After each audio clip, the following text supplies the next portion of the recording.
નમસ્કાર દર્શક મિત્રો, હું સેજલ વસાવા નિહાળીશું આજના ટોપ 10 ન્યૂઝ।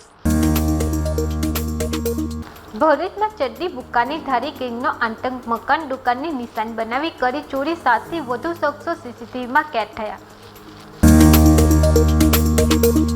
વિદ્યાના પવિત્ર ધામમાં રાત્રિના અંધારામાં છલકાયા જામ, સુરતની સરકારી શાળામાં દારૂની મહેફિલ। સુરતના પર્વત પાટિયા વિસ્તારમાં શ્વાનનો આતંક, રાજ રેસિડેન્સીમાં સિક્યુરિટી ગાર્ડ પર હુમલો કરતા ગાર્ડે ચંપલથી ભગાડવાનો કર્યો પ્રયાસ, ઘટનાના સીસીટીવી કેદ।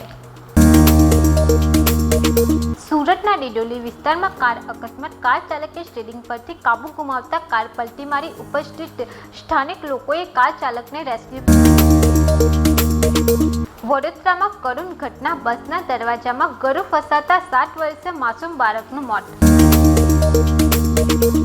દાહોદમાં 4 કરોડથી વધુના વિદેશી દારૂનો નાશ, લીમખેડા ડિવિઝનના 3 પોલીસ સ્ટેશનના મુદ્દામાલ પર ફેરવાયું પોલીસનું બુલડોઝર। વડોદરા મક્કમપુરામાં જંતર કામ વખતે બીજા માળેથી પટકાતા યુવકનું મોત, પરિવારજનોએ કોન્ટ્રાક્ટર સામે કરી ફરિયાદ। આસામના લમડીક રેલવે ડિવિઝનમાં રાજધાની એક્સપ્રેસ રોકીને હાથીઓના ટોળાને સુરક્ષિત રસ્તો અપાયો।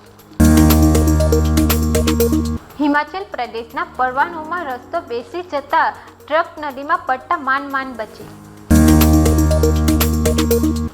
પહેલા આને દેવી શક્તિ માનતા 6 વર્ષની બાળકીને દિવસમાં 200 વખત ખેંચ આવતી, છાતીમાં નાનકડું જનરેટર મુકાયું, ગુજરાતમાં પહેલીવાર થયું આવું ઓપરેશન। આ સાથે ટોપ 10 સમાપ્ત થાય છે। નવા સમાચાર સાથે ફરી મળીશું, ત્યાં સુધી જોતા રહો સત્ય ટીવી ન્યૂઝ। નમસ્કાર।